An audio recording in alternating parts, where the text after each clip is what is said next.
Hello everyone, this is Dan from USMX Footy here, and we're going to be previewing Chelsea versus Palmeiras in the Club World Cup. I know I have the Benfica game pulled up here, but that's just to look at some of the stats there and go over a little bit of that.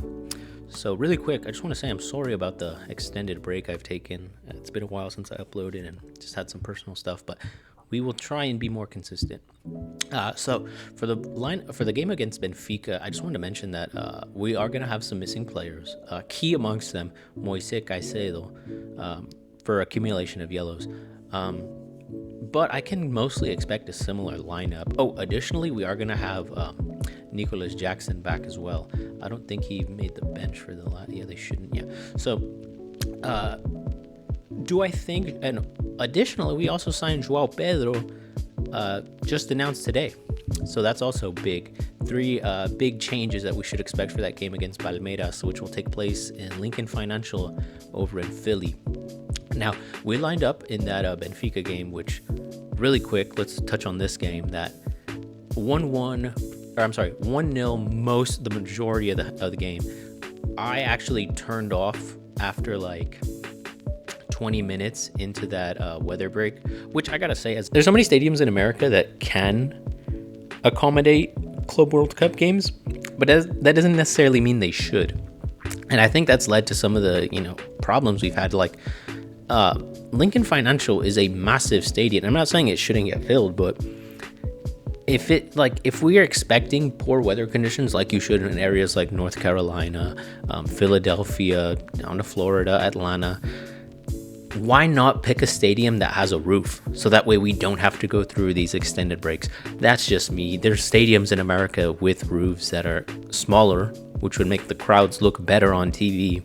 I don't know. I just haven't understood how they've been running this Club World Cup. Anyway, that aside, I stopped watching after like 20 minutes into that like 2-hour break. And when I saw there was 1-1 coming back, I was like, what the fuck?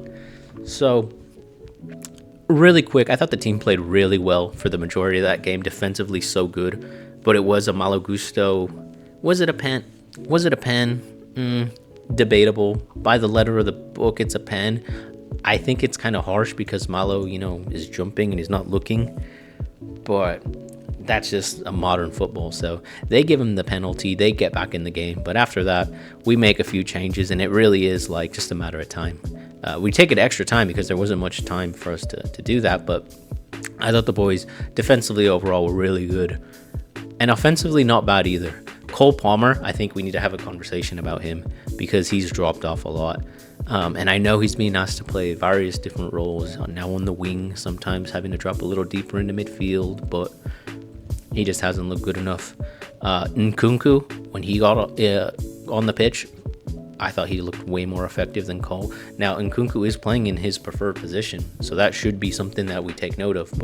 And I did mention in another video that I expected Nkunku to be gone by now, but what can you say about that? Now, another person I wanted to mention is actually Liam Delap. I don't think he's looked necessarily bad, but he's still adapting. That's something that's pretty obvious. So I expect him to start the next game, to be honest, with either Jackson alongside him and Neto to be like a front three, or Delap and Jackson, substituted on for start one of them, sub the other one on, type of deal.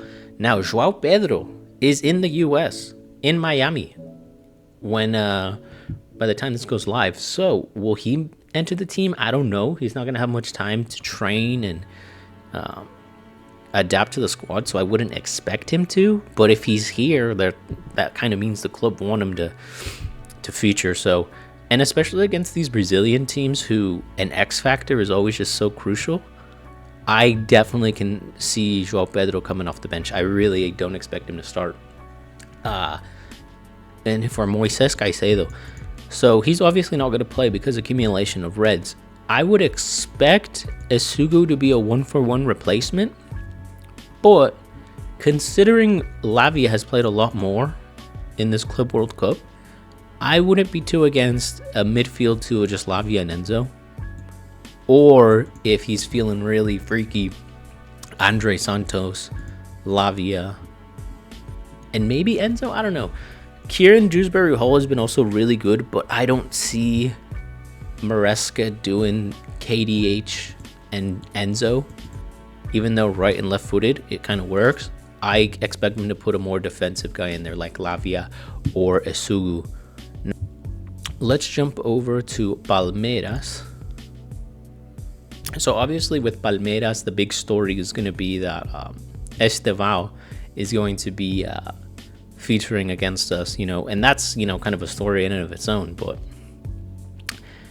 he hasn't been too impressive in my opinion at this Club World Cup. I think he's been really important to Palmeiras' build up and attack and all that, but he hasn't been necessarily that guy that will get you a goal or an assist. I actually don't think he's underwhelming so far, Estevao at the Club World Cup, but I bet you anything that he turns up against Chelsea with our look.